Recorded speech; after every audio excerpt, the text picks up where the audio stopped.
Fate of 7 sailors who were left on the island of St. Maurice, by Anonymous.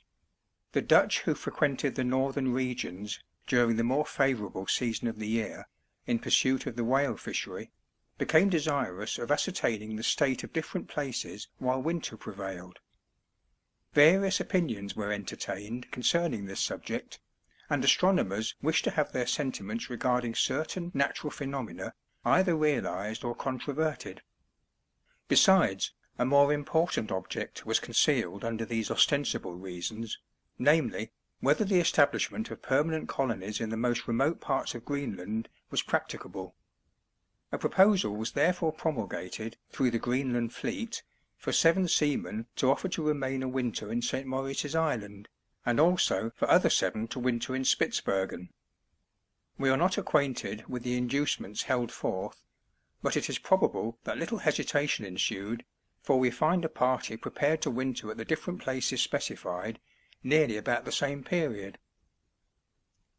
7 of the stoutest and ablest men of the fleet having accordingly agreed to be left behind, their comrades sailed from St. Maurice's Isle on the 26th of August, 1633.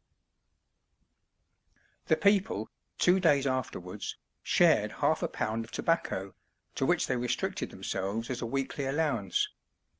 At this time there was no night, and the heat of the sun so powerful through the day that they pulled off their shirts and sported on the side of a hill near their abode.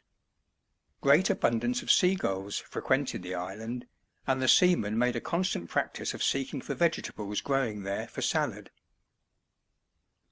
Towards the end of September the weather began to be tempestuous, and in the earlier part of October their huts were so much shaken by violent storms of wind that their nightly rest was interrupted; but they did not resort to firing until the 9th of that month. About a week subsequent, 2 whales were cast ashore, and the seamen immediately endeavoured to kill them with harpoons, lances, and cutlasses, but the tide flowing enabled them to escape.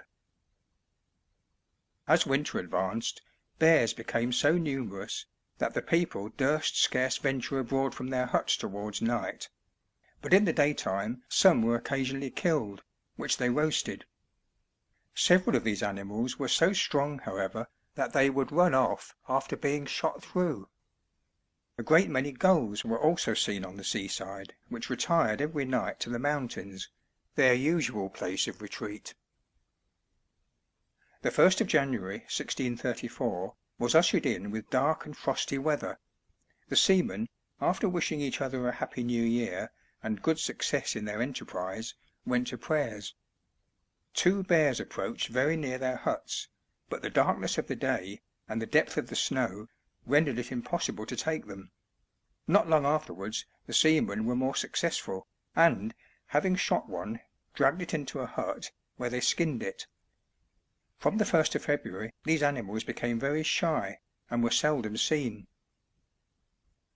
In the month of March all the people were attacked by scurvy, owing to the scarcity of fresh provisions, and their spirits sunk with the progress of the disease. Only 2 were in health on the 3rd of April, while the rest were extremely ill.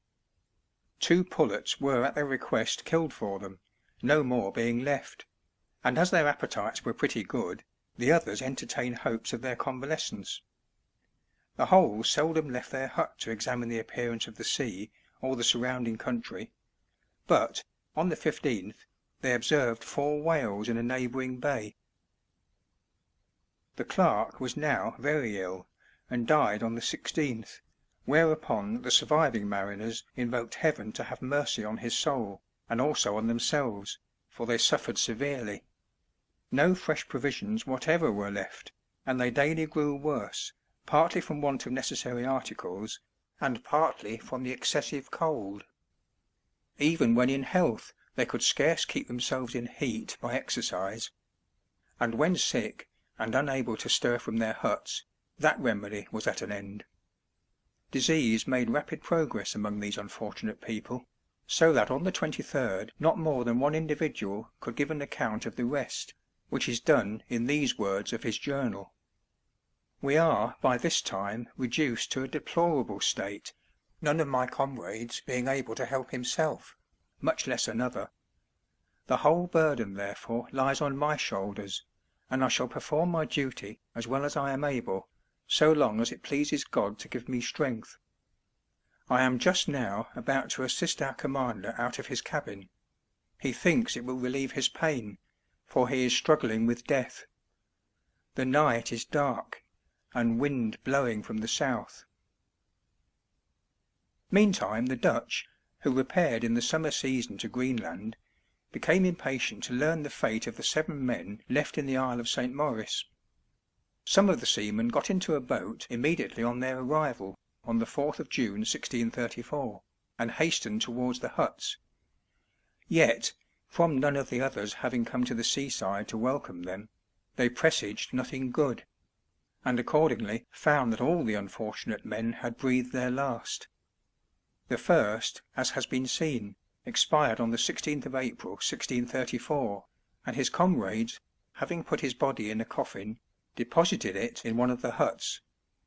The remainder were conjectured to have died about the beginning of May, from a journal kept by them, expressing that, on the 27th of April, they had killed their dog for want of fresh provisions, and from its termination on the last of this month.